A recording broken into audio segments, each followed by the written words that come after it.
welcome to another episode of the Book Fix podcast, a podcast that saves lives one book at a time. I'm your host, Yajaira. And I'm your host, Cheli. Welcome back to this beautiful Thursday. If you're listening to us in the morning, you know how to do it. I feel you know what like to do. Today's going to be kind of a crazy one. So why don't we start with a little bit of a palate cleanser? Because I have some book tea that you actually presented to me today. Yeah, this morning, And I think. I'm still a little confused. I was reading through it, but this is an article that is on bookriot.com. And the article's headline is Hoopla, Overdrive Libby, now banned for those under 18 in Mississippi. When I saw that, I could not believe it. I can't imagine those apps being banned for me. So I really feel for everyone over there who why can't they use it? It doesn't make any sense. Well, according to this article, which by the way, falls under the subhead of censorship, despite the age of consent in Mississippi being 16, they are limiting, kind of like access to books because apparently there are books that have material that is obscene according to the state. But it drives me crazy because there are so many books that they could have access to on those apps. And it doesn't necessarily have to be like whatever it is that they're thinking. But even if it is, it's really not as bad as they think it is. Because even like books like, I know Harry Potter is banned or considered one of like the banned books. What is that one? To Kill a Mockingbird? Yes. So like there's certain books that I know are considered banned, but I'm just like, really, you're trying to quote unquote protect these kids, but really you're just stunting them. I agree. And also like, I think about our relationship with the internet when we were younger. There was less barriers you had to get through to access things online. Yeah. And I feel like some people saw some messed up shit. I'm lucky that I wasn't one of those people. I just read fan fiction about found family. Kill me. Love that for you. Sue me. I like fucking, that's all I fucking did.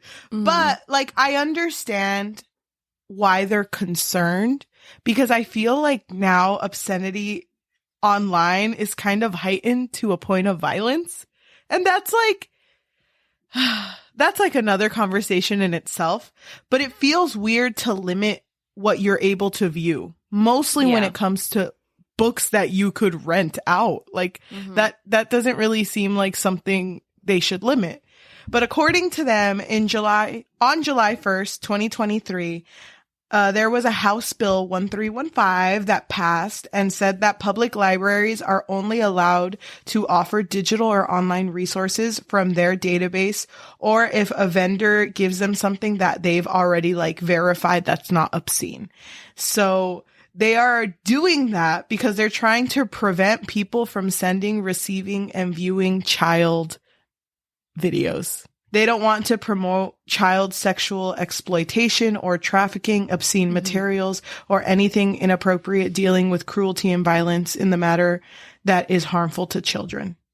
So in order to make sure that nothing inappropriate is seen, they decided that they would rather just cut it off until they're old enough. But like, I don't exactly know what's on there that they would be concerned about. I don't know if it's like, because this kind of feels like it's more people that don't want their kids to read like books about like same sex. You know what I mean? I know LGBTQ. Florida was fighting over This Book is Gay, I believe was the title of the book. And that's honestly what I think it is. I think they're just trying to limit teens' access to books where they feel represented. I think that's the bigger issue. But of course, I know that there are other books out there that could be harmful to children. But I'm not thinking about the same-sex ones. That's not the ones that I'm thinking of. It's crazy because I read a book that happened to be an LGBTQ book, but honestly, it could have been either way, that was targeted towards teenagers and was so sex positive, and it kind of caught me off guard. But at the same time, like, we have to realize that you can only shield children from things for so long. You might as well give them access on a site that actually has verified resources where they can read this content. And if it's like really an issue, then maybe the people who are trying to make laws for it should read the book first. Like, it just comes down to that. I don't understand why states are trying to like infringe on a right that we are allowed to have by like putting these laws. It just makes me feel anxious. Like, what's next? You know, what else? Like, is it going to be banned throughout all of the states? Like, it just makes me really nervous. Well, was it? And correct me if I'm wrong. Let me actually check before I say it, because I don't want to. Oh, in Montana, they actually banned TikTok back in May.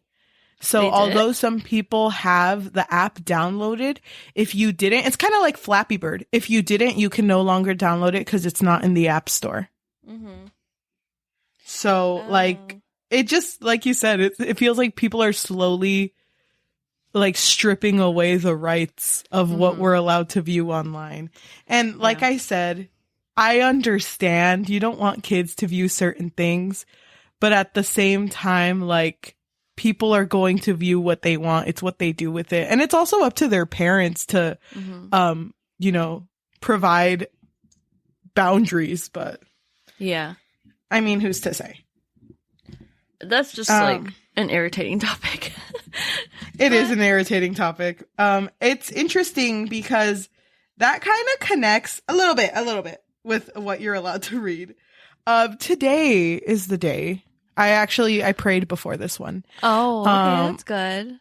I bet you anything the Bible isn't banned. Welcome to our new podcast. We're just gonna fucking cover politicians. Follow us on, you know what? The title is still a work in progress. Please give us time. Thank you. We are actually going to be talking about our first Colleen Hoover book ever on this podcast. Yes. It only took us maybe 100 episodes to get to this point. Dude. By the way, happy 100. That's what I was going to say. Dude, I was literally thinking about that last night after you and I got off the phone. I was like, dude, we never even addressed that we surpassed 100 episodes. And I was just going to like mention it like, yeah, we're going to do this. Anyways, happy 100 or over 100 now. And I just, because obviously before we had wanted to do something special, but you know, things just don't work out the way that we hope. So it's okay. Yeah. We're busy working women, but our first episode of this podcast was released under the name Story and Things, and it was May 25th of 2021. Damn. So we're about to hit our two. Oh, we already hit our 2 year. We didn't do anything. No, we didn't do anything. We were both really busy. I was actually camping that day. I feel like May was not a good month for our anniversary. No, it's definitely not. But we do have to plan something big. We could talk about it afterwards. I think this is a pretty big treat for people listening. A CoHo book that we never thought we were going to read.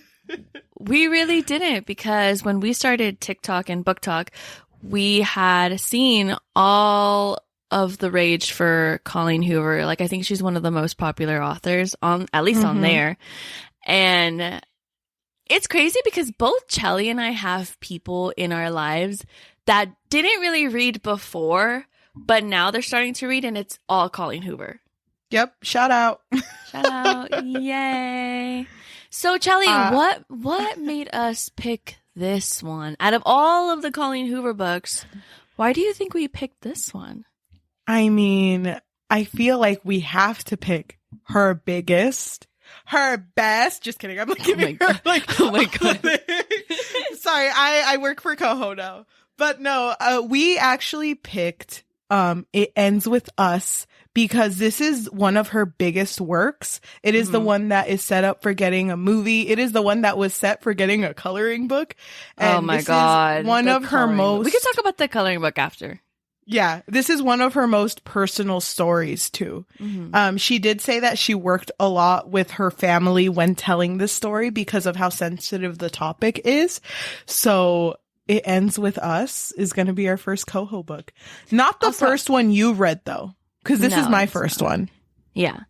My first one was Ugly Love from her. Okay. But I just want to say that her movie, It Ends With Us, is set to release next year in February. I believe February 9th.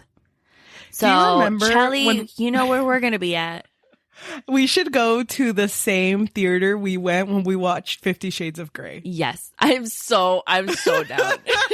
All the old people around us. Hell yeah. Oh my God. But before we start, why don't we give a spoiler-free summary about what this book is about? Okay, I have one. Nice. So my summary is pretty short, to the point. I think it's pretty much the same as the summary on the book. So It Ends With Us is a book where our main character, Lily Blossom Bloom, meets Ryle Kincaid, and they embark on a relationship that gradually turns into an abusive one. Dude, her name had to be fucking Lily, am I right? Lily Blossom? Lily Blossom Bloom? Sorry to the Lily I know. She's listening to this. She's not listening to this. Don't even worry. She might. She's surprised me a few times. Oh my God. Don't say that. Just kidding, Lily. Shout out, Lily. Congratulations, by the way. Congrats. Love you. Anyway. Yeah, if you want to read this book, go ahead and check it out on your own. Just be aware that, trigger warning, we are going to talk about domestic abuse. So if you are aware that that's a topic you can handle, then yes, go read this book. We are going to go into depth about this book. So just letting everyone know. We'll be back after a quick break. You live in a world of exceptional people. People who can fly, people who can disappear or jump to the moon, people who are bigger than you, stronger and faster than you, but not better. And they have made it apparent by now, mighty as they may be, they are not super. They are not heroic. For whatever reason, sympathetic or otherwise, they cannot even control themselves. Luckily for you, your family, the people you love, we can control them by any means necessary. The Beam Chronicles is a fiction podcast by MJ Dooney. New episodes monthly on Spotify, Apple Podcasts, or visit beamchronicles.com.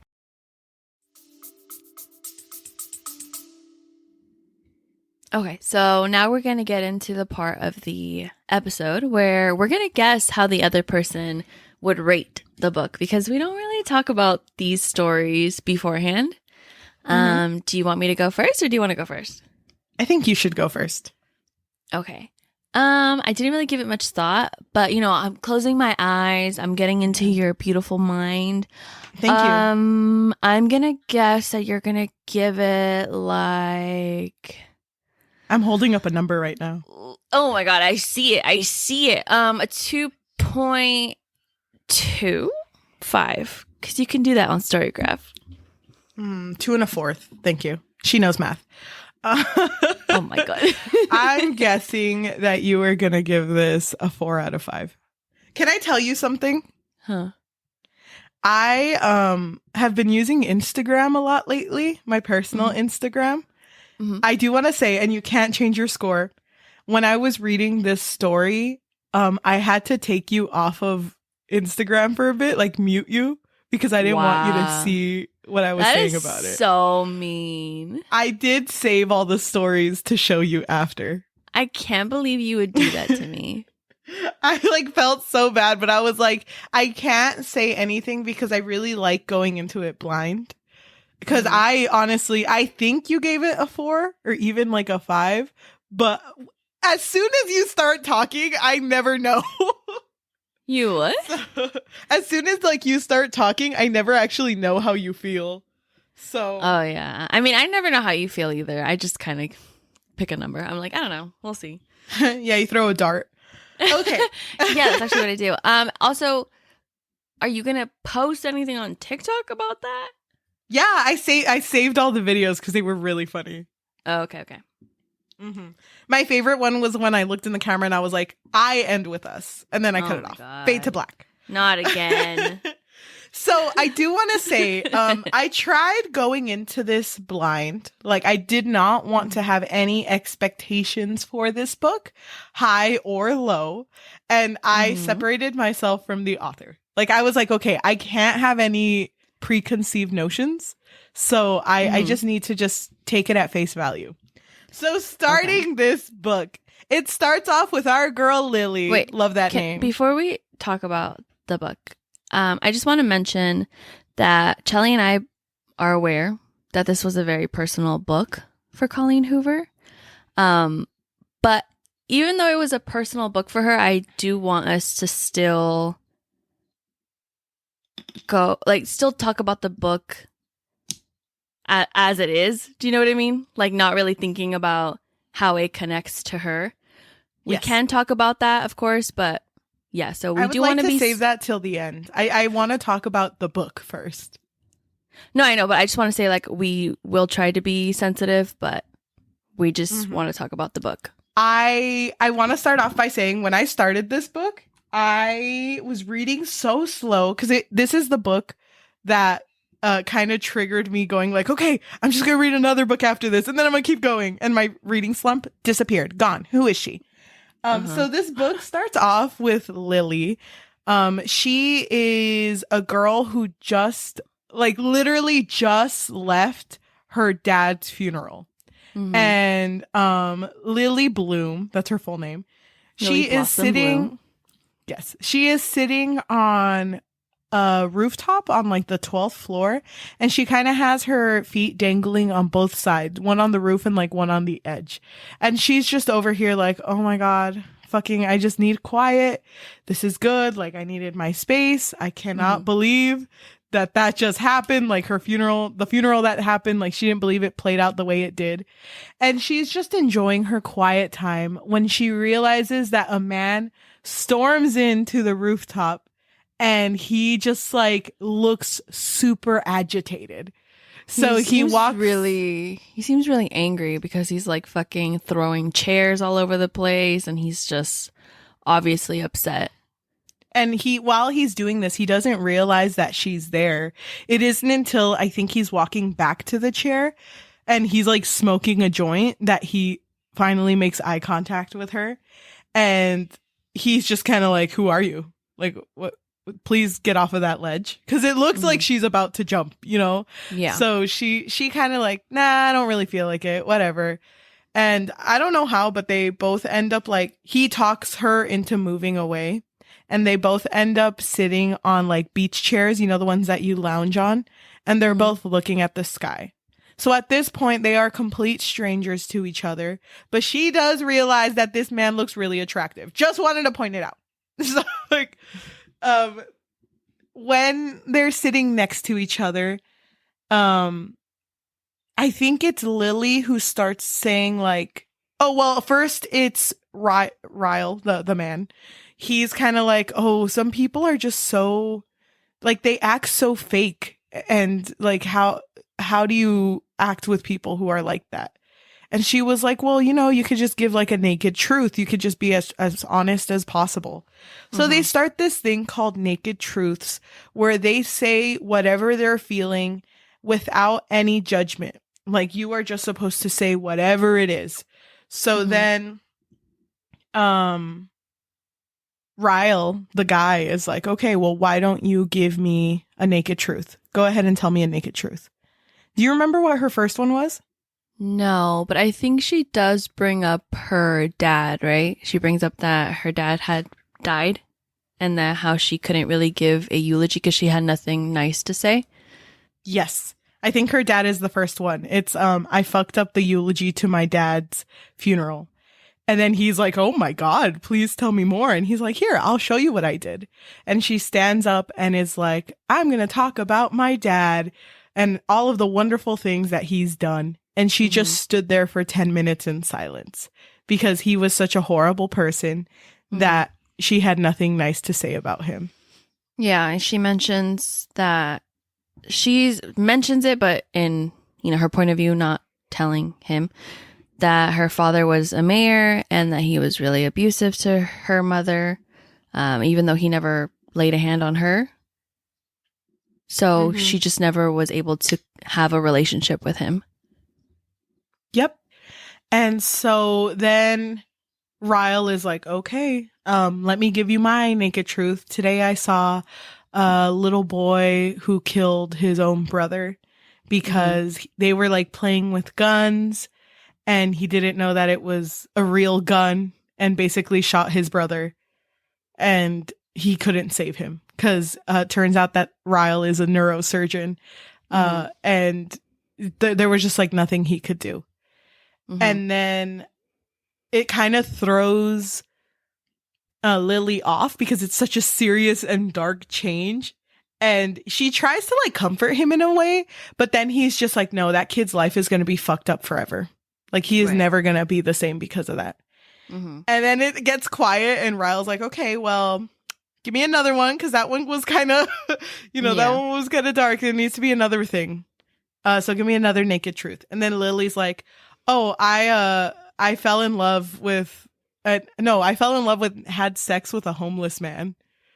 And then Ryle's like, okay, explain more. It's like, well, it was someone I knew and his name was Atlas. And our relationship did not end up going that far because my dad found out and he beat him up. And like with the way it ends, it feels like there's more to that conversation and to that story. But Ryle doesn't really pry. So then when it goes to his naked truth, he's just like, I want to fuck you. He just like says it very bluntly. Yeah. And they kind of get into the conversation of how he doesn't really want anything serious, just like in general, not necessarily with her, but he's just like, I don't have time, neurosurgeon life. And she mentions that to her, she really wants like that fairy tale romance, right? Like she wants the complete opposite of what he wants. And so they are aware of, the fact that they're not compatible. And he kind of is like, okay. So nothing happens in this point, but obviously they are both attracted to one another. And then I believe he gets a phone call, right, from his work. Yeah, because he was very close into convincing her into having a one night stand. Like I think he had his hand under her shirt. And it wasn't until the phone call he gets up. It turns out that he's like on call and he needs to be at work in like the next 10 minutes. But also during their conversation, he did kind of inspire her. I forgot exactly how the conversation went. It doesn't really matter. But she mentioned that she had like hopes to have a business, right? And he was kind of like, oh, like what kind of business? And she mentioned like a florist. And she said like Lily Blooms would be a cute name, right? And so he kind of like inspired that thought to turn into something more serious, because shortly after that, she made it into a realization. Yes. But just to end like this, I guess it's kind of a flashback, but at the very end when he gets the call and he gets up to leave, he takes her picture and then leaves. So that's the last time they see each other for a while. And she's just kind of thrown off because it's like, her day was very horrible. And then she ended up just meeting a stranger who made it less bad. Yeah. So taking a step back, how did you feel about the story so far at this point? I was sympathetic towards Lily because I did feel bad about her relationship with her father and how her mother was obviously... because her mother, the way that her mom responded was like, oh, she's just upset, like, I know you were upset about it, but obviously like, no, you know why she couldn't give him a eulogy. And I just sympathize with her. But with Ryle, I wasn't really sure how to feel about him, only because I didn't like that his first like interaction or his first, whatever, was him literally like throwing shit around. Like to me, I was like, yeah, that's kind of a red flag. And yeah. You know what's one part I really did not like in their conversation? How he mentioned something to her saying that there's no such thing as bad people. We're all just people who sometimes do bad things. And like that's a very, because the thing is, you and I have had that conversation. Like if people are born evil or become evil type of things. And that's a huge conversation that I feel like a lot of people have had with those that they like to have those conversations with. And I like how that's such a big topic, but him saying that, she was just like, oh my God, he's right. He solved it. God. And it's like, can you I don't know. It seems so quickly where she was like, yep, he gets it. I couldn't really stand that quote, honestly. And I know that, like you said, it's a big theme, I guess. Once again, can you repeat the quote? Yeah, the quote is, there is no such thing as bad people. We're all just people who sometimes do bad things. When I first listened to that quote, it gives me the ick because it makes me feel like, oh, you're just trying to not take accountability for the shit that you do. You're justifying your bad actions. Yeah, you're trying to push yourself away from all of the bad things that you do. And I'm not saying like people can't change. That's not what I'm saying. But like just that quote in itself, it's like, no, I mean, you kind of are your actions as well. So and let's not pretend like he wasn't a shitty person.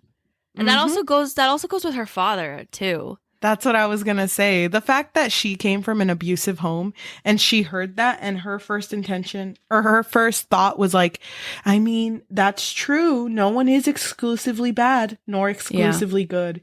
And it's like for someone who went through such trauma, for her to be completely okay with that comment, like while they were doing Naked Truth, she could have said like, hey, you know what? I don't really agree with that. Like, I feel like that would have been more believable for her character, even if she did come to like a realization that maybe she does believe that in the future. Like at this point, I don't think she would have agreed with that comment. I don't either. Like, it doesn't make any sense, especially after you just got out of this funeral. I don't know why you would listen to this man who obviously has anger issues and think, oh my God, he's so smart. He's such a brilliant man.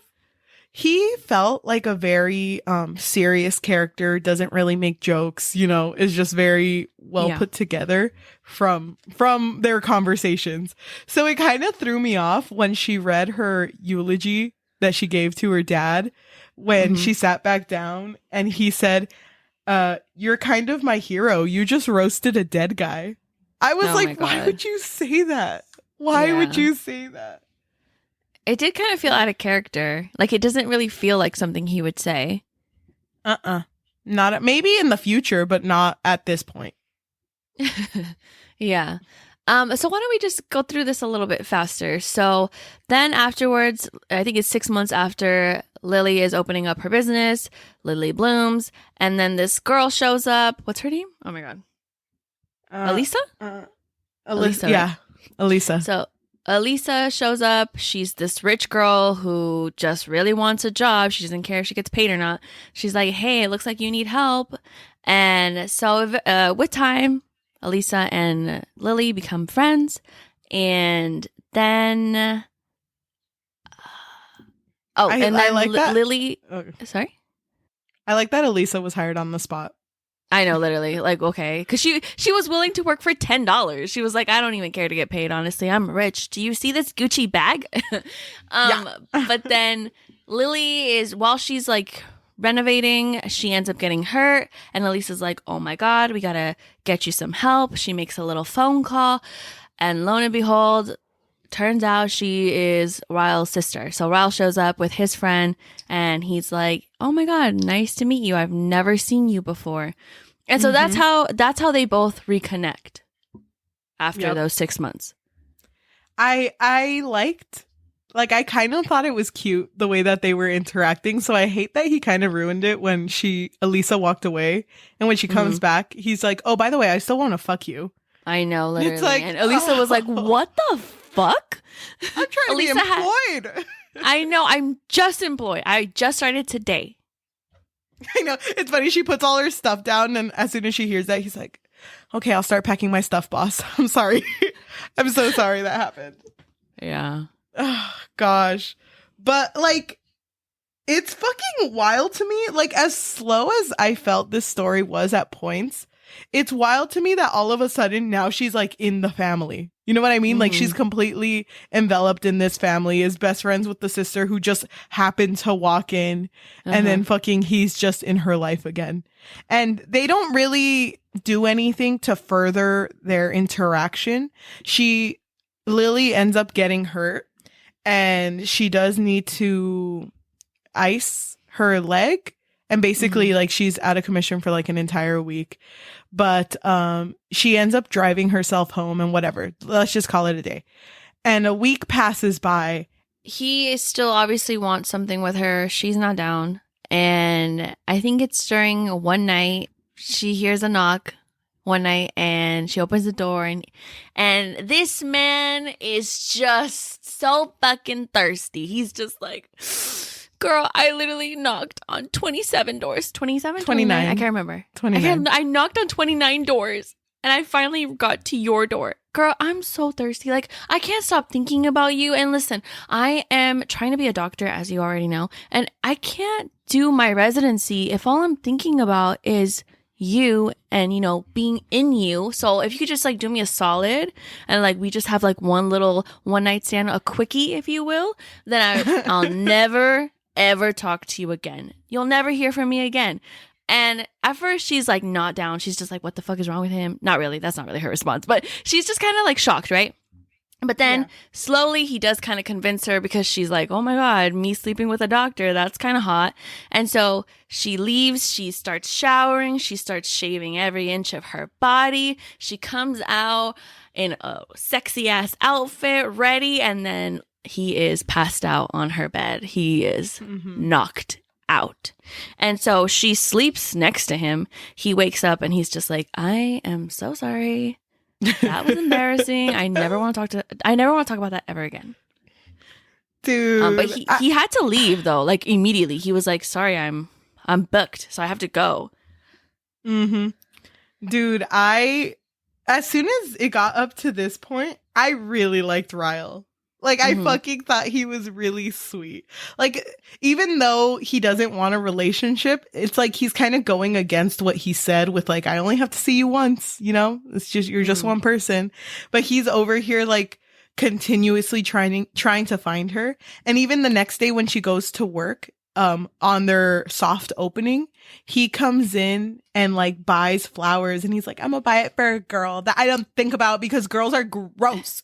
And he's like, you know, I barely talk to my sister. No, but that's interesting that you thought that was cute. I thought that was creepy for someone to go knocking endearing. To knock on 29 doors. That's weird. You couldn't just like call the sister. I know, and been like, wait, where? No, but I don't even think the sister knew. I know that they knew what complex she lived at. So that was the reason that he did that. And I thought it was cuter, like the next day when he bought flowers and he wrote that little card. And basically he had addressed it to the flower shop because he was giving flowers to her. And the sister was like, what a dumbass. I know, that stupid bitch. I thought that part was cute, the getting her flowers, because I think he was her first customer, so that was cute. And he was like, you're gonna have to frame that first $1. No, bitch, throwing it in the garbage. I just want to say that I really like the continuation of like anytime they meet, both of them are like, okay, get ready, naked truth coming along, it's coming. Like they're just like, that's their way of interacting. I think that's really cute.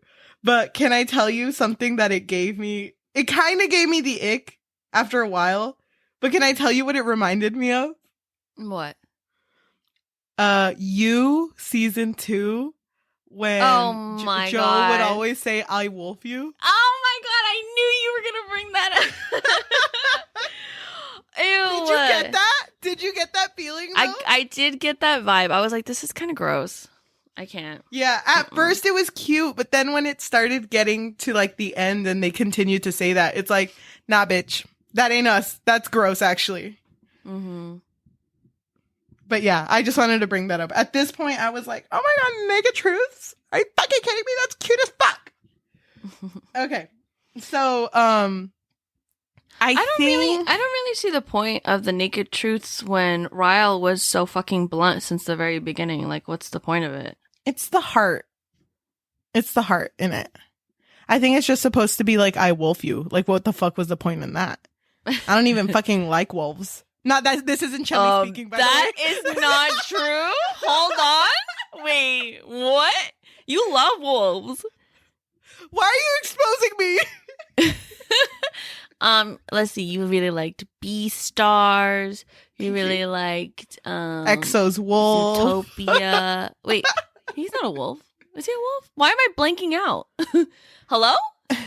You're just kind of just calling me out. I liked Bad Guys. Thank you. Oh yes, Bad Guys. Yes, thank you. Anyway, moving on. Okay, like you said, speeding ahead. So they end up, there's like a party that Alyssa's throwing, and she's fucking rich. She owns like an entire like floor of an apartment complex. And it's like, yeah, Lily, come to this party. It's going to be great. And she takes her friend with her as like to protect her from Ryle if he's there. Mm-hmm. Dude, that doesn't fucking last. She takes her gay best friend who is never heard from ever again after this moment. Yeah, Devin, he was actually my favorite character, so how dare you? Actually, Ellen DeGeneres was my favorite character, but we can talk about that later. Ellen DeGeneres is actually the main character. Don't spoil! Okay, so it's kind of funny because she brought him as like a, please be my buffer if this guy comes up to me. And he's literally a buffer for everyone else, but as soon as he comes, it's like, yeah, I mean, take her. I don't even fucking know who that is. Lily? Fuck that bitch. Oh my gosh. But do they have sex in this one? Oh no, they don't. They don't. Because he's basically like, Lily, baba, I want something real with you, and I've never wanted that with someone ever, and I just don't know what to do with these feelings. And she was like, well, if you want to try this, then don't have sex with me. Like, show me that you want to be with me, not just because you want to have sex with me. So then they end up just sleeping together and not having sex. And then after like the night passes, in the morning, she's like getting up and Alyssa is like making herself coffee. And then Alyssa notices that she's wearing Ryle's clothes and makes a comment like, really, you're dating my brother? Like, that's probably not the best because. And then Ryle's like, go ahead, tell her why the fuck it's not good to date me. Like, go ahead, I want to hear it too. And they get mad at each other. And dude, that, like, I tried putting myself in Lily's shoes. If I had sat in during that fight, I would have felt so uncomfortable. Like, I would not want to continue to be there. You know what I mean? Yeah, same. I feel like that should be like between them and not include her. And it's like not worth it too. If you're the girl's boss, his sister's boss, I don't think I would continue that relationship. That feels not great for my business. Yeah. But I mean, they continue it, and I think they last, it's not even like 10 pages. I think they like immediately have sex. Yeah, I think you're right. And I really hated that. I thought this was going to take longer to get to that point. But nah, they had sex, and then she had made a joke that like, oh, you're not going to be able to have sex with me once because I'm like a drug. And then like after the first time they have sex, she gets a text message from him and he's like, I'm dealing with withdrawals, babe. It's like, shut the fuck up, Ryle. Shut the fuck up, Ryle. Aren't you like fixing a brain right now? Like, shut the fuck up, Ryle. He was like, you were right, babe. You know what? You really are a drug. I should have been more careful. Should have been careful. You told me. But I was like, babe, I can handle it. I'm a doctor. I'm a doctor. I'm a neurosurgeon, okay? But he's at work fucking like dying. Then Lily has dinner with her mom and Ryle is there. They go to a restaurant and lo and behold, the homeless man that she had mentioned works there, and she immediately freaks out because she's like, oh my God, Atlas is here. And so she sees him, he sees her, and then she's kind of acting a little, I kind of hate it because I feel like she doesn't know how to hide her emotions. Like she immediately was like, oh my God. And so then she gets really anxious, But then she walks away. I think she goes towards the bathroom. Atlas shows up and he's like, oh my God, you're here. So through this story, we've been getting a lot of flashbacks of, you know, her first love with Atlas. And she is such a big fan of Ellen DeGeneres. Like we already said, she's like basically the other main character. And honestly, Cheli has always loved her. And I know, love that. In the letters, she pretty much says, "Dear Ellen, I wish you would be here. You're like my best friend." So I helped Atlas because he was homeless pretty much. And so she like gave him food. She let him shower at her place. And that's how they kind of started their relationship, right? But I think when they first met, she was 15, he was 17 or around there. Or he was already 18. And so it was kind of like a gradual friendship between them. They kind of bonded over their similar upbringings because he did not have a relationship with his family. And obviously she witnessed her family's, you know, toxic relationship. And so that's why he became such an important role in her life, because he was always there for her when things would just go wrong in the household. And so through all of these flashbacks, we get a lot of moments of what exactly happened throughout their relationship. So he was her first love. And then he was like, I'm going to go to the military. But babe, don't worry. I'm going to find you. Mm-hmm. So they kind of made like this like pact that they were going to find each other. But the last time they saw each other, they were caught by her dad, and he pretty much like fucking fucked up Atlas, and she never heard from him again. But she did know that he wanted to go to Boston because he would always say like everything's better in Boston or something like that. And so she knew that. But when she went to Boston, she really wasn't like, oh my God, Atlas is there. She was kind of just like, well, he always said that Boston was great, so I want to go experience it. Yeah, so the first time that she sees Atlas again when she's eating with Ryle and the mom, Ryle doesn't notice that she knows the waiter, because then when their relationship starts to get more serious, Ryle starts saying that like, oh, we're going to go out to eat with Alyssa and Marshall, and we want to go to Bibbs because that's where we went last time and that's where Atlas works. And Lily, without trying to tell him, keeps saying like, you know, I don't want us to go there. I don't want us to go there. And he's like, no, it's fine. It's fine. They really want to go and whatever. Because he really loved it there. He really liked the food there. But she keeps saying like, oh, no, the bread was stale. Ew. Yeah. Yeah. So before that, their relationship had been going strong. It had been going really well. And he like referred to her as his girlfriend. He would always say things like, you're literally the best thing that's ever happened to me. Oh my gosh, I like you so much. Is it weird to like you this much? And it was such a cute relationship. So it broke my heart because I didn't know this is where the story was going. But there was a night where Ryle was, he stayed over. I don't know if they had been living together at this point, but no, he was just staying over. They were going to eat casserole together. And while the casserole was in the oven, he was talking about how excited he is to be part of this really big operation where they're going to take apart like 2 conjoined twins. And he's like, yeah, it's a very famous operation. They have millions of dollars on this operation. And, you know, my hands are going to like succeed, like, because my hands are my money makers. This is my career, you know? And then they started kissing. And but they kind of they're also drunk off of wine, or like buzzed off of wine.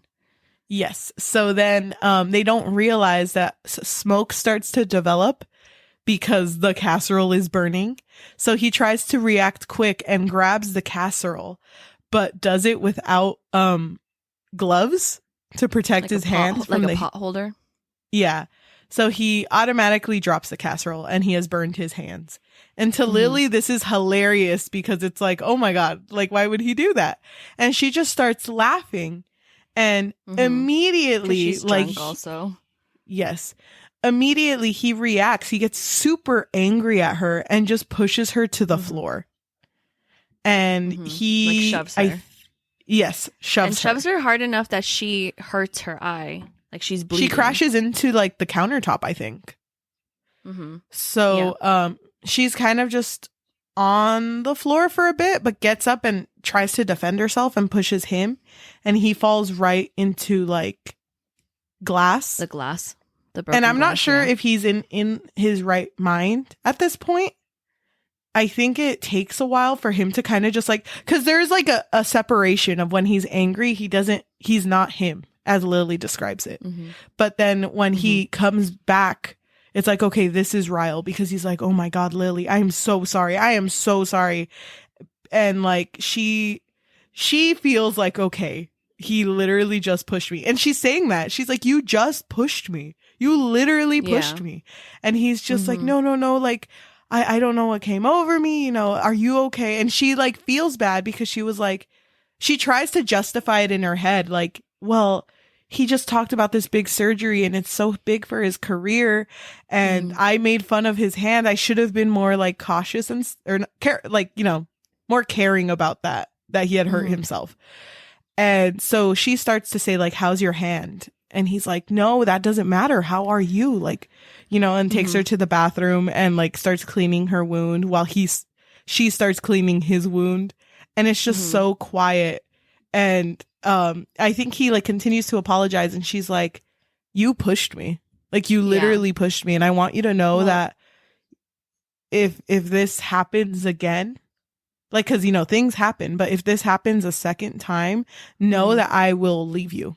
I'm not going to be here to stay for more. Like, I'll know if you do it a second time that you never cared. And that you actually did it on purpose.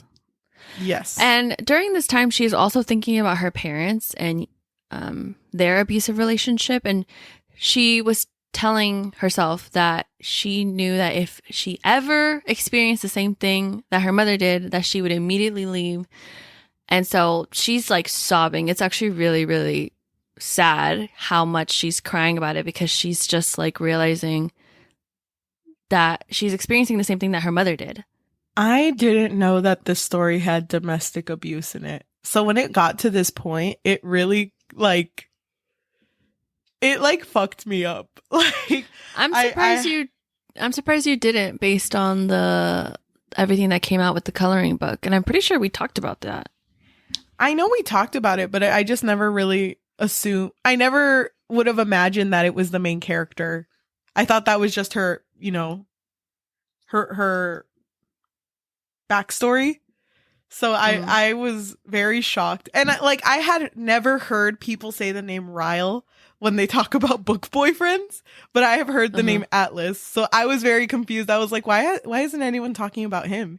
Then when it got to that point, I was like, oh, now I know why. Yeah. But I think that this book did a really good job on like making you like him before he did that. Yeah. Because it really put you in her position where like her brain was trying to justify his actions. Because at some points it felt like a reader could do that too, where you're like, oh, I know he did that, but, and it's like you get stuck in that cycle. So I thought that was written really well. I didn't really like Ryle. I mean, obviously I already knew what was going to happen, but I don't know, like to me he had a lot of red flags, and they did have cute moments together. But when this happened, I was like, oh my God, it's only going to get worse from here. And I'm anxious. I know. I knew it was going to get worse too. But they go the next day to Bibbs, to the place that Atlas works at. And Lily has a cut under her eye, and Ryle is wearing a bandage on his hand. And when Atlas comes up, because he introduces himself as the chef, when he comes up, he immediately looks at Lily's eye and then down at like Ryle's hand and then back at Lily, and his face gets like really angry. And he's trying to like hold it together, but he immediately like he introduces himself, says thank you, whatever, and leaves. And then Alyssa's like, wow, no, he was rude, didn't. wasn't he? Remember, he was so fucking rude. He was just staring at them, and the other guy was like, oh, yeah, don't mind him. He's super busy. He's so busy, guys. Trust me, he's busy. I forgot about that. Oh my God. I know that he leaves, and Alyssa's kind of like, wow, he's kind of an asshole, isn't he? But yeah, because then she was like, too bad the food is delicious. Am I right, guys? She's like, ding it. I know. So then Lily excuses herself, and she just excuses herself to kind of just breathe. And Atlas catches up to her and goes in the girls' restroom with her and locks the door. And he's like, why would you let him do this to you? Like, why are you letting it? And she tries to justify it like, no, you don't get it. You don't know him. And he's super upset. So he says, you're acting just like your mom did. Oh my God. And, yeah, he did say that. My God, dude. That literally fucking cut deep. I was like, I can't believe he would bring up her mom. I know. And like, she turns to leave. And when she opens the bathroom door, Ryle sees her get out with Atlas. And it's just like, immediately like, what the fuck, Lily? What are you doing? And, I think Atlas turns to walk away at first, but then turns back and like fucking punches Ryle in the face. Yeah. And I don't know how long their fight lasts. No, doesn't he like shove him against the wall? He's like, bitch, you do that again and I'll kill you, ho. Oh my God, I don't remember. He might have actually punched him too. I don't remember either. It's very brief because like immediately Ryle starts to leave and Lily grabs their stuff from the table and she's like, I'll explain later. I gotta go. And they both leave. Yeah, and he's obviously upset because he's like, what the fuck just happened in that bathroom? And that's Atlas. Oh, I think he also tells Atlas, oh, well, you're the one that she pity fucked. Yes. And she was like, oh my God, wait, I never said that. So, I don't remember what happens when they get home.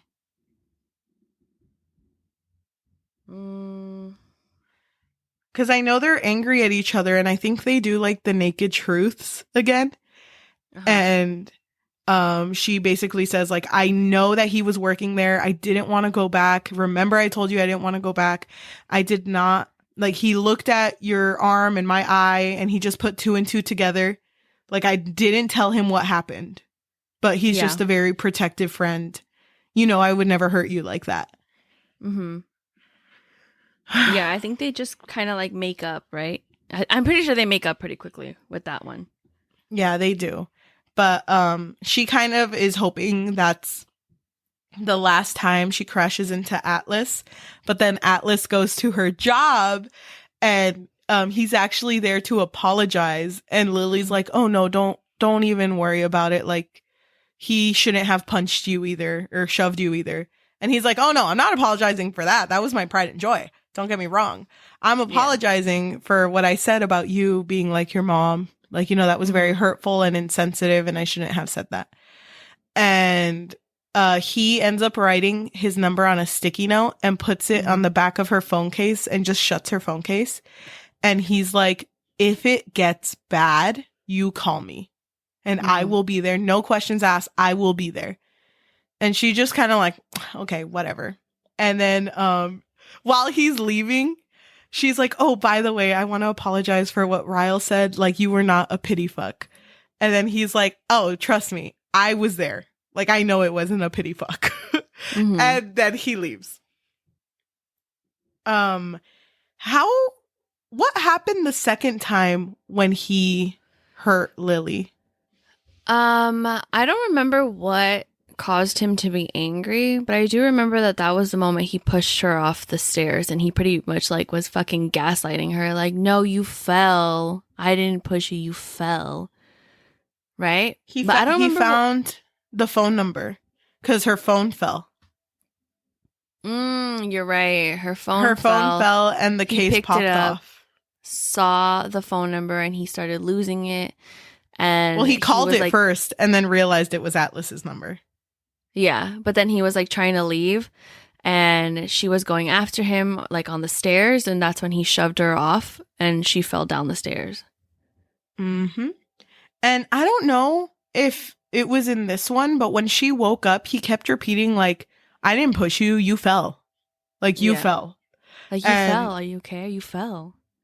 And she was like torn because she was like, I really, really like him. Why would he hurt me and whatever? And I really hated the fact that like she tried avoiding him, but the next day he was at work and his sister was like, you have to hear him out. Okay. Like you like have to hear him out. But he didn't tell her the full story, right? His sister? He did tell her the story. About No, pushing well, her? I think. Oh no, I can't remember if he did tell the sister. But I But know pretty much the sister gets involved, and that convinces Lily to talk to him, because I think she was pretty much set on, nope, this is it. I'm done. Never talking to him again. Because I said that if it happened again, then he really did mean to hurt me. And so she has a conversation with Ryle. And I believe this is when he tells her about their brother, right? brother. Yeah, he talks about Emerson. And he's like, don't you remember the first time we met? I told you a story about a boy who accidentally shot his brother. Well, that was me. I shot my brother. And then she starts to think about like how he said that people like that will never be the same again. And that kind of explains his anger issues. The way that it's described in this moment is that he has moments of that he blacks out. But he's like, oh, but that's why it happens, right? That's why he like pushes her or whatever. He's like, I'm not realizing that I pushed you. I just blacked out. Mm-hmm. And so she does, yeah, and she does obviously feel bad for him. So they come to this resolution that, okay, so then if things get heated up again, then you just need to walk away. You just need to leave, so that it can't escalate and, you know, you can't do something that you'll regret afterwards. And I feel like shortly after this, they get married, right? They're not married at this point yet, right? It's after this? Well, before they get married, they do actually get in another fight where he does walk away. And that's kind of where she's like completely like in love with him, because it's like, look at how much he's grown. Like we are going to work out, because look at how mature we're handling our situation. Something my parents never did, you know? So she's completely like won over. So yeah, they go to visit his parents. And one of them asks if he would ever, or if she would ever marry him. And she'd be like, yeah, if he asked me right now, I'd marry him right now. And so then he's like, okay, let's go. Let's go right now to Vegas and get married. And they invite their families and they get married in Vegas. And then they're just all of a sudden married. And yeah, it's things very are quick. Things are going well for like a week. It only takes like a week. And the thing that kind of wrecks it, because like his sister is pregnant, okay, and they start talking about like, oh, you know, I really want a baby too, and they're like talking about all this stuff. They're super happy. And during a day where she hangs out longer with Alyssa than she planned to, she goes home to go see her husband, and he's just kind of standing there, and she's confused because it's very creepy too. It is. He's like, it's very eerie. Like it felt like something was about to happen. And then he starts talking about how like, oh, he's like, okay, let's do a naked truth right now. Where did you get that magnet that says, everything's better in Boston? Yeah. No. Better in Boston. Yeah.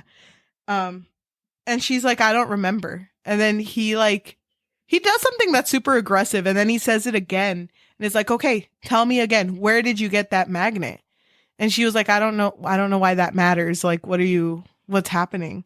And then he reveals that he found all of the letters of her diary entries about Atlas. She figured out that was his. And then he pulled up an article that they had written about the businesses that were running for like top business in Boston. And under Bibbs, which was Atlas's, he brought up that the reason he named it Better in Boston was in like honor to someone who meant the world to him. Her name is Lily Blooms. And, you know, she like, well, he didn't say her name. Well, it was, he assumed that it was about her, but, yeah, it was someone that had saved his life before. That's what he said. And so Lily doesn't even finish reading the article, and he gets super like, why would you do this to me? Oh my God. Like, I love you so much, and I don't think you understand how much I love you. And so then he starts like getting near to her and like holding her, and she's just kind of like, you have to let me go, Ryle. And it's like, no, I have to show you how much I love you. He's yanking her hair. Oh. And he bites her. He bites the tattoo on her because that tattoo is pretty much like, because she got it because of Atlas, pretty much. Yeah. And that's when he figured it out. And he was like, I loved this part. I always kissed this part on you. And to find out that it has to do with that, you know, him, like just broke him. And then he like really like bites hard on it, which is on her collarbone. Yup. And so he ends up R-wording her, or like the beginning of R-word, but then she passes out. And then she wakes up and he headbutts her. He had what? He slams his head on her head. Oh, I forgot about that. Yeah. And then that's why she passes out. Yeah. And then she wakes up and hears him going like, there, you're okay. And then she like passes out again, I think. And then when she wakes up, he's like hugging her waist. Yeah. Yeah. So she slowly gets herself out of that and goes to the living room, and she's like, keys, phone, wallet. And she's like looking for her stuff, and she gets her phone and is thinking of who to call, but she can't call anyone because it's hard because all of her friends are his friends, you know? Yeah, and also, Elisa just gave birth too. Yep. So, she calls Atlas, and she's just like, I need help. And he's like, okay, where are you? And it's like, I'm going to send you the address. Don't knock. Just text me when you're here. And he does that. And then when he's there, he's like, is he still up there? Like, is he still, because he wants to go up there and confront him. And she's like, no, I really just want to go. So they end up going to Atlas's house, and she is like just a sobbing mess. Oh, no. They go to the hospital first, and they offer her the SANE test, which is something they give to people to check if they have been raped. But she was so like, no, that like she is a very firm believer that it didn't get to that point. Yeah. So she says no to it, and then she ends up going home with Atlas and sobs and goes to sleep. That whole like scene had me so fucking anxious. I was so scared that he was gonna wake up while she was like calling Atlas or waiting for Atlas. I was really holding my breath. I was like, dude, get the fuck out of the house. Me too. And I was trying to, like, every worst case scenario was popping up in my head, but she would bring them up. She's like, I can't use my credit card. He can like see what I've been doing. And then I'm like, girl, check your Find My Friends on your phone. Like, you need to like turn that shit off. I know. Like, seriously. I was worried for her too. So the fact that she was like, I'm gonna go into work, you know, I was like, oh, I know that you have to continue your daily life, but that seems like a lot, you know? And I think the day she goes in, she's kind of like, she's super jumpy. Like every customer who comes in, she's like looking up, making sure it's not him. It's not until the very last customer where he comes in and he like is apologizing like he always does. Like, I'm so sorry. Like, I shouldn't have done. It wasn't even like, not really. Remember, he was like, I'm leaving to England, so you can go. Okay. So you can go back home. You don't have to worry about it. And I think she might have brought up something like, oh, you're not even going to apologize? Or I don't know, something along those lines. And he was like, oh my God, wait. She says something super cold to him. Where does he go again? Montana or Missouri? Oh, I thought it was England for some reason. Yeah, I think you're right. I think it was like Montana. Okay, I found it. It's England, by the way. It is England. He's going to be gone for 3 months. And then, nice. He tries to act super composed, but she can tell by like the veins in his neck that he's like trying really hard. And then he just says, you need time, and I want to give that to you. Go back home, Lily. I won't be there, I promise. And then when he starts to walk away, she says, Ryle, all you had to do when you found my journal was ask me for a naked truth. I would have been honest with you, but you didn't. You chose not to ask for my help, and now we'll both have to suffer the consequences of your actions for the rest of our lives. And he just says, Lily, like he says her name, and she's like, don't. You can leave now. Have fun in England. Oh my God. Dude, this is a very heavy topic she's pregnant? Did we mention that she's pregnant? Oh, yeah. She figured out when she went to go check in the hospital. So she has not told him. So in her mind, she's like, Thank God. Like I could keep it a secret for 3 months. And she also was going to keep it a secret from Alyssa because she no longer works at the flower place. But then Alyssa's kind of like, you're acting weird. Like, you need to tell me what's up. And she like breaks down and tells her exactly what happened because Ryle's coming home soon. And yeah, it's already been 3 months or two and a half or whatever. And I really like the way Alyssa responds, where she's like, he's my brother and you're the best thing that has ever happened to him. You've changed him and he's a really great person now. But as your friend, I would never forgive you or talk to you again if you go back to him. And I feel like she really needed to hear that. Like, she was scared of breaking, like, all the connections that she had. But, like, hearing that, she, like, broke down. And it's like, okay. Yeah, because it's really sad that she was able to cultivate this family of her own, right? It was like a whole little friend group. And there were moments when they would all be together. And she just felt so elated. Like, wow, I really made a family. So, yeah, like you said, hearing that kind of relieved her. So the whole time when Ryle comes back and looks at Lily, he looks devastated because it's like, she's pregnant and I didn't know, you know, but he doesn't push it. Like, he doesn't like automatically go to her. And they have a conversation. For the first time they have a conversation, Ryle actually asks Marshall to come with him and is like, okay, Lily, I want to talk to you. Marshall's here just so that you could feel safe, but can we go talk? And so they do. And he's just kind of like, I missed you. I love you. I'm sorry. And, I forget how, but they like start, I think he tries kissing her or something, but then, they both realize that like she no longer is attracted to him like that. Like, she can no longer handle affection from him like that. Every move he makes on her, she starts to remember that night. Yes. So she is just kind of like not like they're nothing at this point. They're kind of going back and forth about whether or not they're going to get back together. And she had told Atlas like, hey, I need to figure my life out first. And he's like, well, if you ever choose to fall in love again, I hope it's with me. So that's why she's not talking to Atlas during this time. And can I read that quote? Because I actually really like how he says it. Yeah, go ahead. So the last thing that Atlas says to her is, in the future, if by some miracle you ever find yourself in the position to fall in love again, fall in love with me. You're still my favorite person, Lily. Always will be. And then tells her that, like, please don't contact me unless it's an emergency because I cannot handle anything casual with you. Because what we have is not casual. And so he's kind of out of the picture for now. So it is the months leading up to Lily's pregnancy. She tells Ryle, like, you know what? I don't want you to pressure me into being in a relationship with you. Like, I need to handle one thing at a time. She also tells him, like, I don't want us to even mention divorce until afterwards because she's like, I want to make sure that I'm sure about my feelings and it's not just like the hormones or whatever. I really liked that part where she was like building the crib for her baby. Oh no, she had painted a mural in her baby's room and she was super proud of it.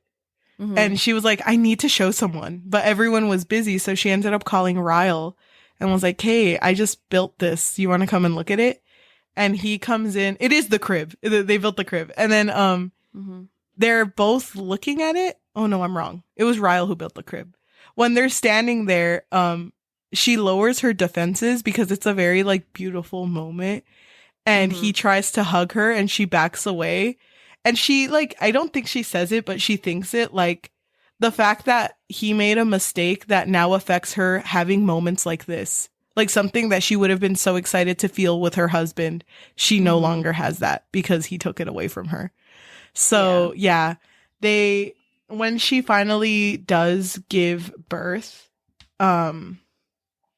he is in the delivery room, of course, because he's the dad. And the baby is a beautiful baby girl. And he's super, super happy. They're holding the baby. And they name her after the brother. So Emerson. And they call her Emma for short. And it's such a sweet moment. And in her mind, she's like, I love my baby so much, so I want to do what's right. I want her to have a loving family, so I have to make the right choice. So while Ryle is holding the baby, she's like, Ryle, and shit. I know. She's like, oh, Ryle, I want a divorce. And he just completely like deflates. And it's like, Lily, you what? Like, don't say that. Please don't say that. And then she's like, think about it. If our daughter met someone and they told you that this person shoved her, that this person pushed her down the stairs, that this person raped her, would you want her to continue to be with that person? And he doesn't want to answer, but then eventually says like, I would tell her to leave him. I would like beg her to leave him. And she's like, exactly. Like, we can't put our daughter through that. So at that point, they both come to the realization that they need a divorce. I think a bit of time passes and it is like the future, and it is Lily walking with Emerson. Well, in a stroller, and she's 11 months now. And someone compliments the baby. It's like, oh my gosh, she has your lips. And it's like, well, you should see her dad. They have like the exact same eyes. And while she's walking the baby down like the park, she crashes into Atlas. And Atlas is like, oh my gosh, how are you? You look great. And it's like, oh yeah, sorry, I'm in a hurry though, Atlas. I need to go to Ryle. And he makes a face, like a disappointed face. And she's like, no. It's his turn with her. And like, we've divorced. Yeah. And he's like, oh, okay. Well, it was really good to see you. So then she leaves Emerson with Ryle, and she immediately runs back because she's like, I need to go do something. And she immediately runs back to find Atlas and is like, oh, I didn't tell you what her middle name is. Her middle name is Dory. And that was a really big thing for them because they both bonded over Ellen DeGeneres. Yeah. And they would always say, like, keep swimming. Just keep swimming. And they both end up hugging. And Atlas is like, if you're ready, remember what I said? Like, if you're ready, I'm here. And then she kind of goes like, do you donate to charity? Do you do this? Do you do that? And she's like asking all these questions. And he says yes to all of them. And she's like, okay, I'm ready. And then she has like a little thought. I think this actually came a few pages before. About how life kind of goes in cycles, and sometimes people can fall into these cycles and like struggle to get out. Like how her parents were in the cycle of this abusive relationship, and how she fell into the cycle of this abusive relationship, but she was able to get out. And she was like, I was not about to put my kid in that cycle, so I cut it off because this cycle ends with us. And dude, I fucking love that title drop. I thought that was a really, really good title drop. Yeah. Yeah, I like when books do that. When they like mention like it ends with the title pretty much. It's funny because my sister and I always make jokes like some books or whatever have like really long titles. So you don't, you're watching Harry Potter and it's like, wow, this is really Harry Potter and the Sorcerer's Stone, isn't it? It's like you can't title drop something like that. So like it was a really like, I feel like out of all the title drops, this was a very like significant one. Like I'll remember this one. Yeah. Mm-hmm. But yeah, oh my God. Damn, this was long. So do you want to talk about overall thoughts and then talk about Colleen Hoover's note, or talk about Colleen Hoover's note and then overall thoughts? Let's talk about overall thoughts. I overall really liked this book, and I did not want to like it, but I was like, I'm going to go in like fucking just no biases, whatever. And I just thought that it was really interesting to read a story in which like even the audience was like supposed to fall in love with their relationship. I think it's because I knew nothing about this book. I didn't know who the fuck Atlas was. I didn't know who Ryle was. I thought that our main two were going to be our only two. So when it got to Ellen the parts... DeGeneres. Main three, I'm sorry. When it got to the part where, like, it started to get bad for her and she started to get hurt by him, I kind of, like, it was hard because, like, the way that she would justify his actions, you'd be like, no, don't do that. But I get it, but don't do that, because you're in her position where it's like, I want to help him, but it's not my job to help him. And that was her struggle. And then she would always compare it to her parents' relationship. And I like how at the end, when she revealed that she was getting hurt by Ryle and all of this stuff to her mom was like, you know what? When you are a strong person, because like you stood up there when you gave your dad's eulogy and you didn't say shit. And I know that you did that because you knew he wasn't a good person and you were the only brave one out there. So I tell you this now as like my daughter, that like you are gonna think, oh, it's just one time. It's just one slap. It's just one this. And it'll continue to push your limits and you need to get out of that. So like I appreciated like the conversations that were had amongst characters. Yeah. This did definitely feel like a book that only focused on the main characters. I feel like other characters like the mom and Devin and like Marshall even were kind of added to push plot forward. Like they really didn't matter at all.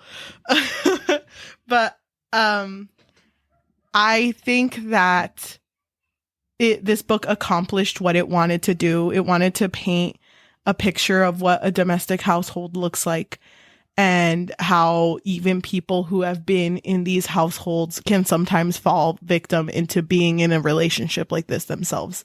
So overall, I think I would give this book like a 3.5 out of 5. Okay, so for me, it was a different experience reading this book because I already knew what happened in the story. I did try to go into it, like, just not even think about the fucking, like, what I knew what was going to happen. But I didn't love Ryle's character. I didn't think he was unlovable, like from the beginning parts. I mean, like when he first showed up, I thought it was kind of weird that he was that angry, you know, pissed off. But I was like, okay, well, maybe he just had a rough day at work. I don't know. But personally, I wouldn't let that slide. And so their relationship, I thought, did have those cute moments. Didn't necessarily love the naked truths part because I thought that he was so blunt. I don't know why he needed that. I also felt kind of like a certain way with, it's kind of hard to say because I know that every relationship is different, but I'm just going to focus on Ryle's character. So I didn't understand why they tried to paint it as, oh, he just blacks out, when that last moment, he literally had like a whole sequence. Like it wasn't like 1 second, shove her out the door, whatever. It was like a whole like, oh, where did you get that magnet? Oh, no, really, where'd you get that magnet? So to me, it's like, you're not blacking out. This is literally how you are. You're just a fucking asshole.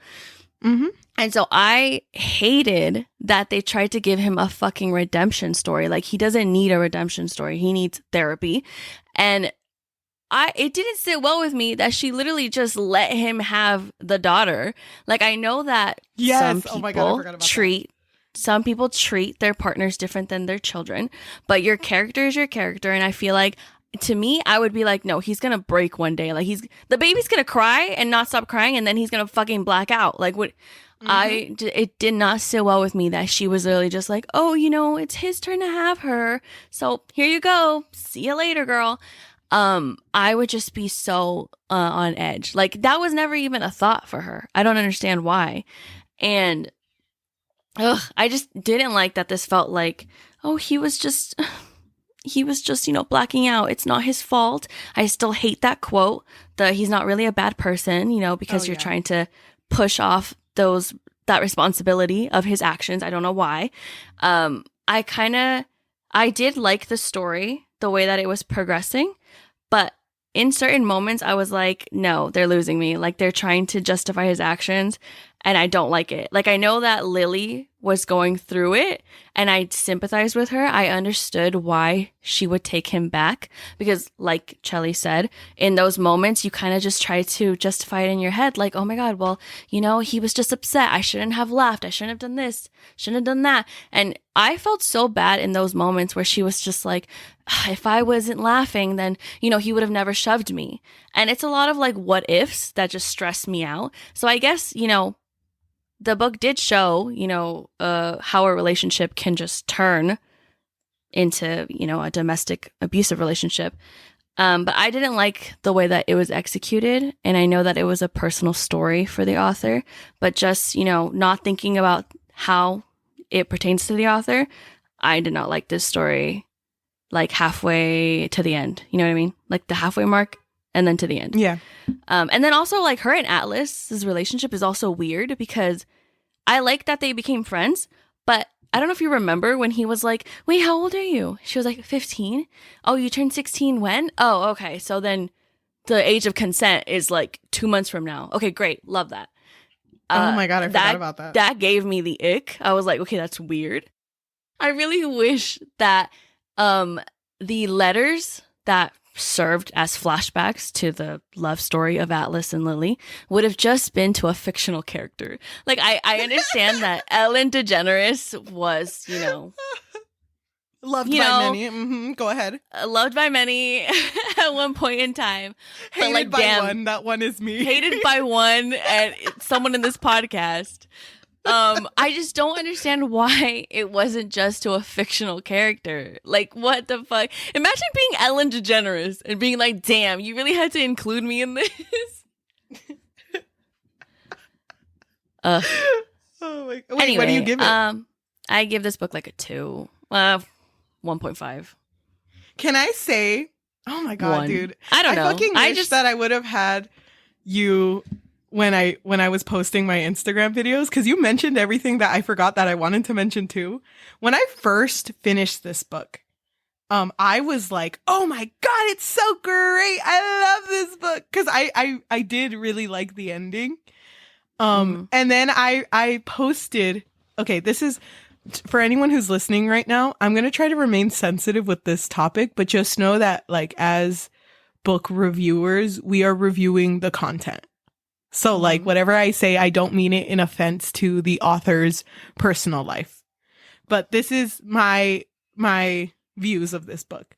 When I finished reading it, I was like, I would give this book a 4 out of 5. Oh my God. I still mentioned like the little things that I didn't like. And then I slept on it. And when I woke up the next day, but in my videos, I had brought up like, but I still don't think I would ever read another Colleen Hoover book. I think I'm good with just this one. And then I slept on it. And then I thought about it. And I was like, hold on a damn minute. Like, if I was in fucking Lily's position, I would not trust my kid to hang out with a man who has abused me. And then that was like after I had read the author's note. And I understand that in the life of the author, this was a real life situation. Like her father abused her mom. But she had a good relationship, a goodish relationship with her father. And she wanted to paint that there is people that do that, like that are able to have like a loving relationship with their kids, even if the relationship with the parents is not great. And what I had mentioned when I talked about it, and that's why I lowered it to like a 3 or a 3.5. I think I'm stuck at a 3.5. But I had said, like, you can't just make a book where that's the case. Like, you can't just, like, after everything they went through, and the fact that Lily never checked if she actually got raped, like, you can't just expect me to believe that this mother is okay with leaving her daughter with him. Like, that doesn't sit right with me. And like I said, there are relationships like this, but she also has to realize, because her name is so big and because her covers don't look like an adult book, there are going to be people who are reading this that are below 17, because her audience is 17 and up. But there's going to be other people reading this. And just like how we ate up Twilight, I know there are Twilight fans out there, like, there were problematic things that we romanticized because we read it in the book and we were like, yeah, that's fine. I mean, watch me while I sleep. Love that shit. Like, there were things like that. So there's going to be younger people reading this who are going to be in the position of like, but Ryle was so good to her at the beginning. Like, it should have been them, you know? And even with Atlas, like, the fact that he said that whole 16-year-old thing, that fucking slipped my mind. So the fact that you brought that up, it like kind of changes my perspective too. I'm like, oh my God, I can't believe I fucking didn't even think about that. But that's the grossest shit I've ever heard. Like, no, I immediately immediately got the ick when that happened. I was like, what the fuck? Mm-hmm. But it's like, that's where my issue was. Because when it comes to this part of the conversation, do we support an artist that we don't agree with and support their art? Like, because this book had a lot of controversy. Do you want to talk about the coloring book? Because you know more about it. It was around January of this year, I'm assuming. So she was going to release a coloring book. I didn't actually see the pages. I just saw the cover, and the cover was very pretty. It had like flowers. I think it had a cake. I could have sworn it was a cake, but now I can't remember. And then it had like a stethoscope for Ryle. Damn. Hold on. Isn't a stethoscope white? There's not much coloring in that. Yeah, but like the cord itself was blue. Okay, so there was like flowers, stethoscope, and I think there was like some baking thing on the corner. I'm not sure.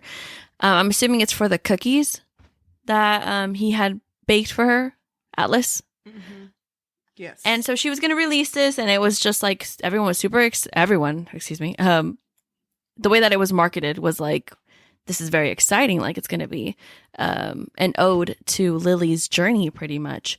And everyone that I saw was very angry about this, because they were like, how are you going to release a coloring book on such a on a book that has such a heavy topic?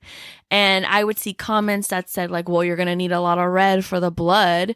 And it was just like, people were so angry. It was supposed to release on April 4th of this year.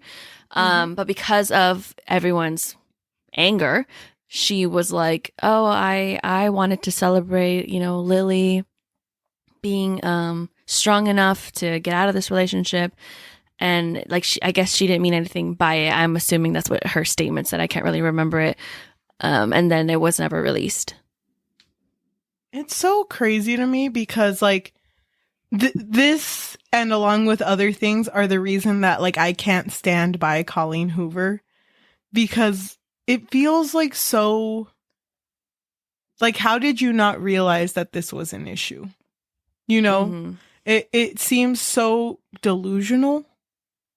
And yeah. I don't know if that's I don't know if that's the correct word I should use, but it was crazy to me that she would even think of putting this out there.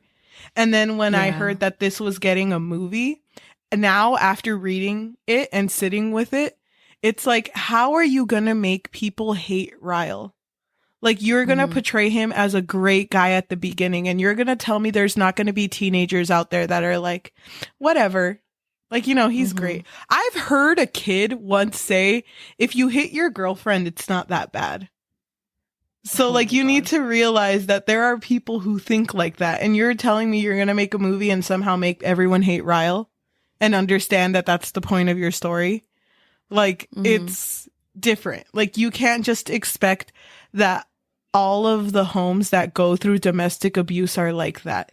So for you painting this as like a story of like, it's okay because he's still a good dad, although there are things like people that are like that, it's not always like that. And I don't think this was written well enough for me to believe that Ryle wouldn't hurt that child. I do believe that he would hurt that child.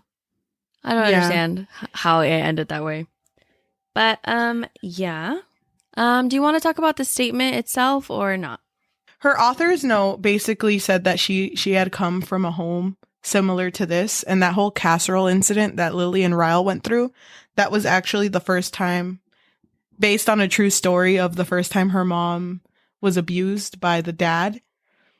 And she basically wrote this like statement saying that like, although this happened, her mom did a really good job making sure that like the kids were never hurt. And they eventually got divorced. She said that she didn't involve them. Like, she wouldn't vent to her kids about her dad. Which I know that there are families that do that. Like, the parents try to make it so that the kids never see the parents fight. But it's like, I'm glad that she was able to put her emotions on paper but I don't think it was reciprocated, or I don't think it was conveyed well enough. Because it just kind of feels like it's justifying what Ryle did. I do think that people can change. And obviously, you know, she had a good relationship, well, a good enough relationship with her father to the point where he was involved with her life enough to be in her wedding, not like walk her down the aisle, but just be there. But because of how this book ended and just not even Ryle going to therapy, like just not really having a moment of him being like, damn, there's something seriously wrong with me. I just don't think that, like Cheli said, it was conveyed well.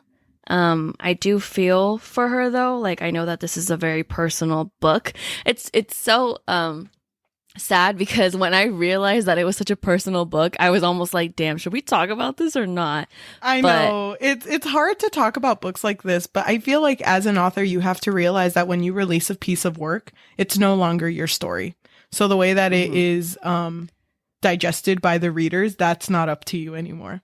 And it's like, and also this isn't like a memoir. This isn't like a autobiography. She's just basing these characters off of similar experiences. I'm gonna change my rating because talking about this now, you're making me angry. So I think I would give it a 3. I think I'm still gonna say a 3 because I did enjoy reading it, and like I said, I did like the progression of seeing her like being stuck in this situation and seeing the mind of someone who wants to justify it. I did appreciate that, but like I said, like you need to be aware of your audience. And you need to be aware that not all abusive relationships end like that. They all can't be like that.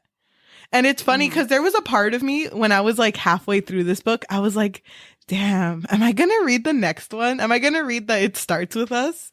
Like I was thinking about it. And then I finished this book and I was like, I'm good. The way it ended, I'm good. It could just stick there. Do you think... I think I was good with it too. Do you think you would ever...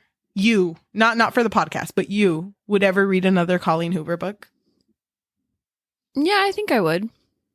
It's definitely not a priority. I have many books on my TBR. I would like us to talk about another book of hers, but which one? Verity, because I want to understand what people are talking about at the end. Okay, I'm down to read it. I don't know. I feel a certain way because I feel like so many people like kiss the floor that she walks on type of thing, you know? I should mention that the reason why people... Well, she has a lot of love, okay? Let's not forget that. She has so much support. But yes. I feel like there is a lot of people who don't like her because she markets her books as romance. And just because you sprinkled a little bit of Atlas and Lily in here, I would not consider this a romance. No. I don't know. Like, to me, like, her romances don't feel like romances. They feel like anti-romance. And that's why people get upset. Because also, like, her male characters are really fucking annoying. Yeah. I need to show you. I'll post them all on TikTok. Go follow us on TikTok, BookFix. At the BookFix, THEBOOKFIX. Because like when I finished reading this, I had made a comment where I was like, I did enjoy reading this book, but at the end of the day, this was just a basic book. And there are other books that have done it better, that are not written by CoHo and have the name of CoHo to back them up. You know, like you can get this type of book and any of her types of book from anyone else. I don't think I would read another book of hers. Wait, can I just give context? Yes. I have read Ugly Love and November 9th, and Now It Ends With Us. And I just feel like, damn, her male characters are just not it for me. They are not book boyfriends for me. You didn't think it was cute when Atlas like flipped the cookies? No. So I don't know if I ever told you that comment that I saw. Oh my God, it literally stayed with me. I saw a comment, I think it was on TikTok, where somebody said, people who read Colleen Hoover are people who never had their Wattpad phase and they're having it now in like their 20s or whatever age. Dude, Oh my God. That's so funny because the girl that I know that likes Colleen Hoover, she never dived into fanfic. She never dived into fandoms or anything. Dude, and that is so true. Same for the girl that I know who loves Colleen Hoover. Like she was never a big reader. And I feel like that's another like thing about people who love her books. It's like people who are getting into reading because they're kind of like easy to digest. But yeah, same for me. Like she would never had that phase. And we have. So yeah. I feel like because I read an article about Colleen Hoover like 2 days ago when I finished reading this book. And it was saying how like the thing that's an issue with her writing is that she adds a lot of dramatic tension in order to make her books attractive. But what she doesn't understand is that this dramatic tension that she's adding, so between Ryle and Lily, people are just mistaking that as just attraction. Like it's just like, oh, that's like a sexy thing that they're doing, and I fucking love that. And they're mistaking what she's trying to convey. And I feel like it's because she doesn't convey it right. That's the thing. And she's written like 500 books? I see them everywhere. Like, so I don't know. It's a lot. I'm going to change my rating. It's a 2.9. Oh my God. She's going lower and lower.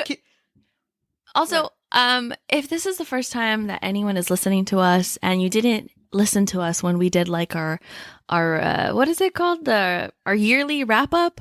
Yeah. Cheli, you changed all of your ratings. So I'm just going to wait until we do our yearly wrap up. So we're going to do our yearly wrap up. I can't believe I gave that a 1 when we, it's because I feel like mostly with the podcast, first, when you sit on a book, your rating changes. But then when we talk to each other, our rating changes. And I didn't know how hard you wanted to go because sometimes you tell me to tone it down. So I'm just kind of like, okay, I don't want to, completely tear her apart. But well, that's only if we ever do that with the author themselves. Yeah. I don't care if you tear up a book. What do I care? Okay. Wow, this is a long episode. Okay, we gotta wrap it up. Thank you so much for everyone who is listening to us in audio form, whether that be Spotify, Apple Podcasts, Amazon Music, or anywhere you get your podcasts on. If you can please leave a rating and a review.